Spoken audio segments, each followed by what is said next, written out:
Hello বন্ধুরা, আমার নাম কেয়া। আমার বয়স তখন সবে ২২। প্রতি রাতেই একটা অদ্ভুত ঘটনা ঘটত। আমার স্বামী আমার বোনের ঘরে প্রবেশ করত। আমি যখনই তার সান্নিধ্যে যেতে চাইতাম, সে কোনো না কোনো অজুহাত দেখিয়ে আমার বোনের ঘরের দিকে চলে যেত। একজন দরবেশ বাবার কথায় বিশ্বাস করে আমাদের দুই বোনের জীবনটা আজ ধ্বংসের পথে।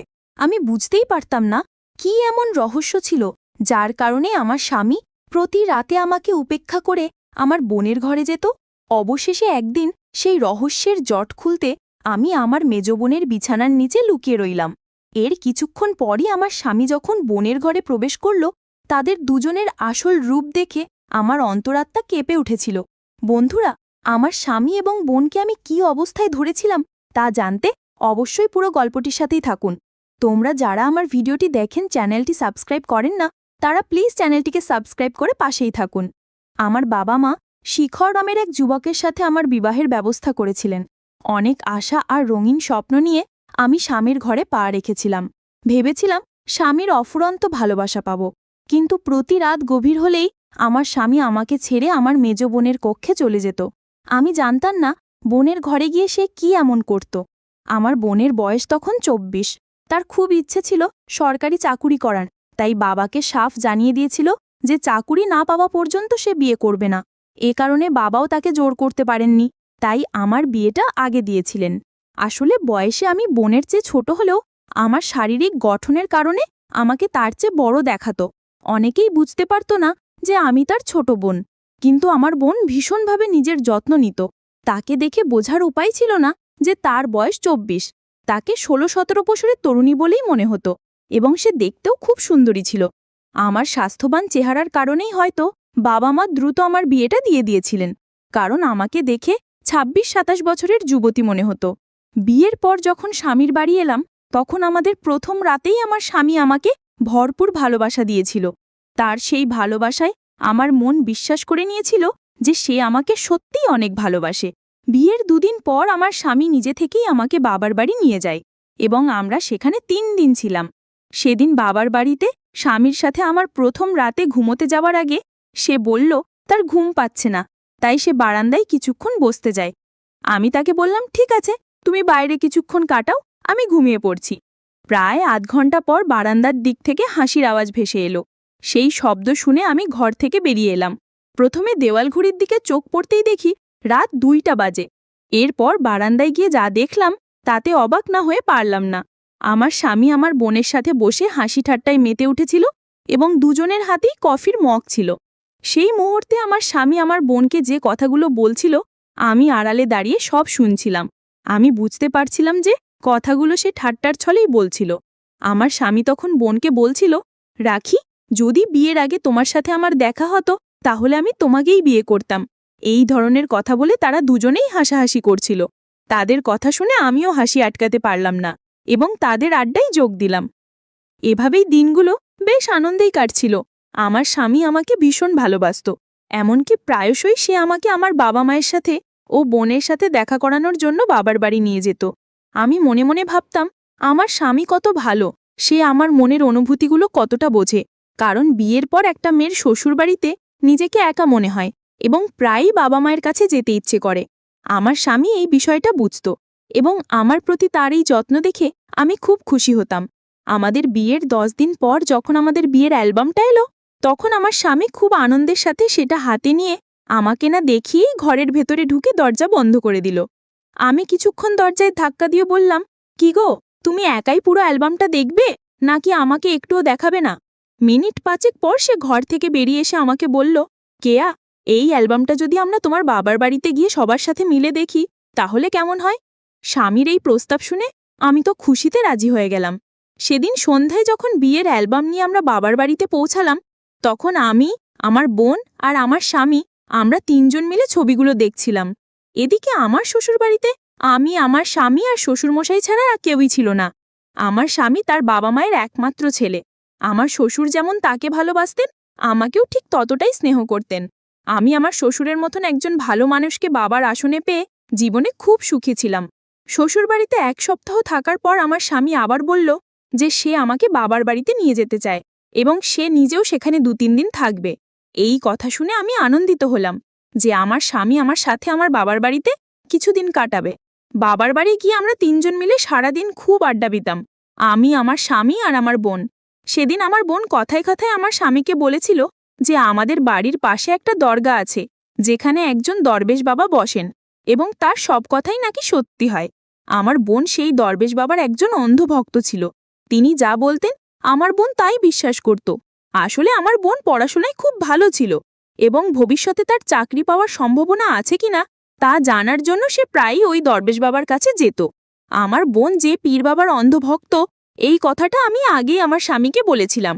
সেটা জানার পর আমার স্বামী আমাকেও বোনকে বলল, তোমাদের দরবেশ বাবার তো অনেক নামডাক শুনেছি, তাই আমিও একবার তার সাথে দেখা করতে চাই। আমার স্বামীর মতোই সেদিন আমরা তিনজনেই পীর বাবার কাছে গেলাম। আমরা যখন পীর বাবার সামনে গিয়ে বসলাম, তখন তিনি আমাকে ইশারায় বললেন যে আমাকে পাশের একটি দরগায় এক্ষুনি একটি চাদর চড়িয়ে আসতে হবে।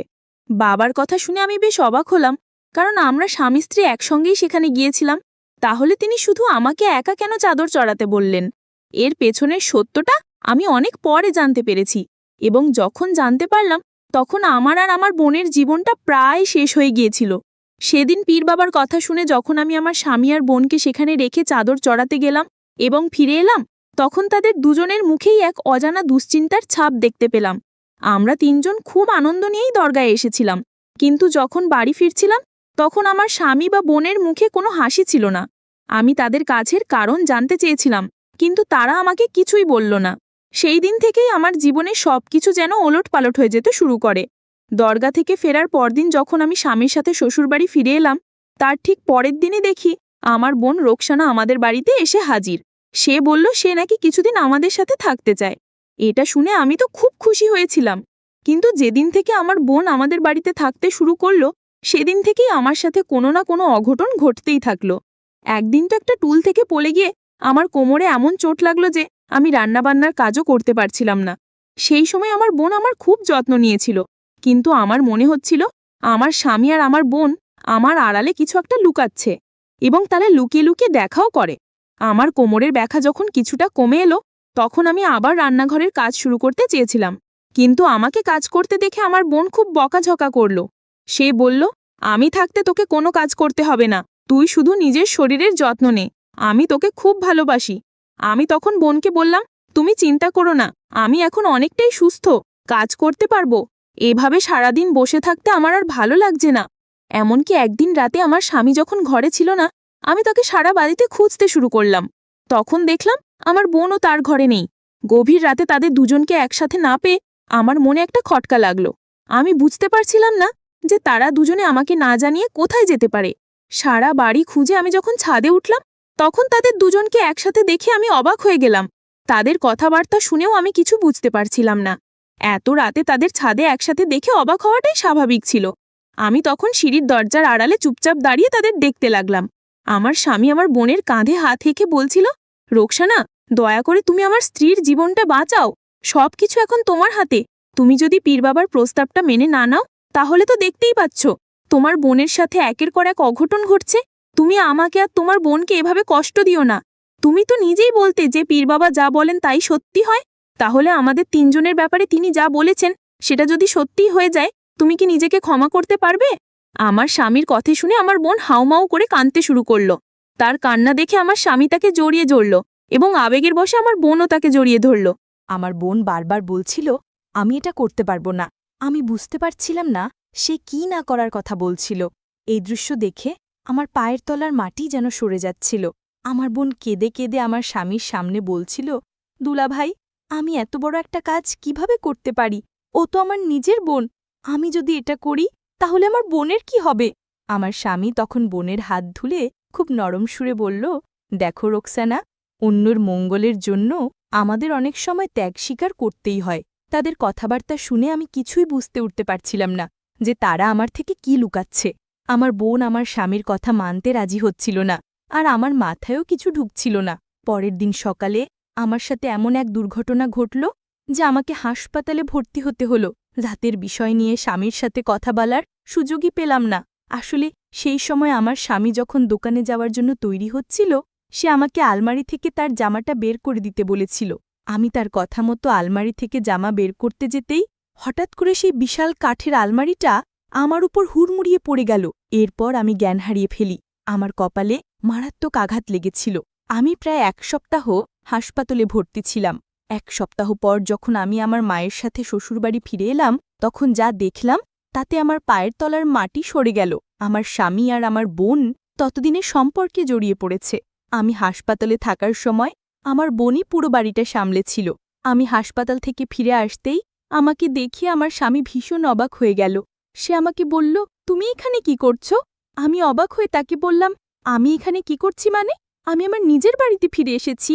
আমাকে দেখে কি তুমি খুশি হওনি? আমি 7 দিন পর বাড়ি ফিরলাম। তোমার তো আমাকে দেখে আনন্দিত হবার কথা ছিল। সেই সময় আমার শ্বশুর মশাইও বাড়িতে ছিলেন। তিনি আমাকে দেখে খুব খুশি হয়ে বললেন, বৌবা, আজ তুমি 7 দিন পর বাড়ি ফিরে এসেছ। আমি খুব খুশি। আমার ঘরের লক্ষ্মী আবার ঘরে ফিরে এসেছে। কিন্তু যখন আমি ঘরের ভেতরে ঢুকলাম, তখন আমার স্বামী যা বলল তা শুনে আমার মাথায় যেন আকাশ ভেঙে পড়ল। সে সবার সামনে আমার বোনের হাত ধরে বলল, সুমাইয়া, আমি তোমাকে তালাক দিয়েছি, তাই আজ থেকে তুমি এখানে নয়, তোমার বাবা মায়ের কাছে থাকবে। আর রোকসানাকে আমি নিজের স্ত্রী হিসাবে গ্রহণ করব, তাই সে আমার বাড়িতেই থাকবে। শুধু তাই নয়, আমাদের মধ্যে একটি সম্পর্ক স্থাপিত হয়েছে। আমি হতভম্ব হয়ে তার দিকে তাকিয়ে বললাম, তোমার কি মাথা খারাপ হয়ে গেছে? তুমি এসব বাবল তাবল কি বলছো? ঠিক সেই মুহূর্তে আমার শ্বশুর মশাই তার ছেলের গালে সজোরে এক থাপ্পড় মেরে বললেন, এটা কি ঠাট্টা করার সময়? বৌমা এখনও পুরোপুরি সুস্থ নয়, আর তুই তার সামনে এই ধরনের বাজে কথা বলছিস? ছি! আমার বোন আমার কেঁদেই যাচ্ছিল। সে মাথা নিচু করে দাঁড়িয়েছিল। আমি আর সহ্য করতে না পেরে আমার বোনের কাছে গিয়ে জিজ্ঞাসা করলাম, আপু, আমার স্বামী যা বলছে তা কি সত্যি? আমার বোন তখন কেঁদে কেঁদে স্বীকার করল যে হ্যাঁ, এটা সত্যি। আমার অনুপস্থিতিতে তারা সম্পর্কে জড়িয়েছে এবং তারা বিয়েও করতে চায়। সবকিছু শোনার পর আমার বাবা মা সেখানেই আমার বোনের সাথে সমস্ত সম্পর্ক ছিন্ন করে দিলেন এবং আমাকে তাদের সাথে বাড়িতে ফিরিয়ে আনলেন। নিজের চোখে সবকিছু দেখে আমি যেন একটা জীবন্ত লাশে পরিণত হয়েছিলাম। পরের দিন আমার স্বামী যখন সমাজের 10 জন মানুষকে সাক্ষী রেখে আমার বোনকে বিয়ে করার প্রস্তুতি নিচ্ছিল এবং কাজী সাহেবও তাদের বিয়ে পড়ানোর জন্য প্রস্তুত ছিলেন, ঠিক তখনই আমি পুলিশ নিয়ে সেখানে হাজির হলাম। আসলে আগের দিন রাতে আমার বোন আমাদের বাড়িতে এসেছিল। যদিও আমার বাবা মা তাকে ঘরে ঢুকতে দিতে চাইছিলেন না, কিন্তু তার কান্নাকাটি আর অনুরোধে আমি বাবা মাকে বলেছিলাম তাকে একবার ভেতরে আসতে দিতে। তখন বোন আমাকে বলেছিল তারা নাকি আমার ভালোর জন্যই বিয়ে করার সিদ্ধান্ত নিয়েছে। আমি যখন এর কারণ জানতে চাইলাম, তখন সে বলল, যেদিন আমরা 3 জন পীর বাবার কাছে গিয়েছিলাম, সেদিন পীর বাবা নাকি আমার স্বামীর আর বোনের হাত দেখে তাদের দুজনকে বিয়ে করার নির্দেশ দিয়েছিলেন। তিনি বলেছিলেন, আমার স্বামী যদি আমার বোনকে বিয়ে না করে, তাহলে আমি নাকি খুব শীঘ্রই মারা যাব। পীর বাবার এই কথা শুনেও যখন আমার বোন রাজি হচ্ছিল না, তখন আমার জীবন বাঁচানোর জন্য আমার স্বামী নাকি বোনের কাছে আমার প্রাণের ভিক্ষা চেয়েছিল। তাই আমার বোন সেই পীর বাবার কথা ও আমার স্বামীর অনুরোধে এই বিয়েতে রাজি হয়েছিল। কিন্তু সেদিন আমি আমার বোনের সব কথা শোনার পর যখন পুলিশ নিয়ে সেখানে গেলাম, তখন আমার স্বামী আসল সত্যটা বলতে বাধ্য হল।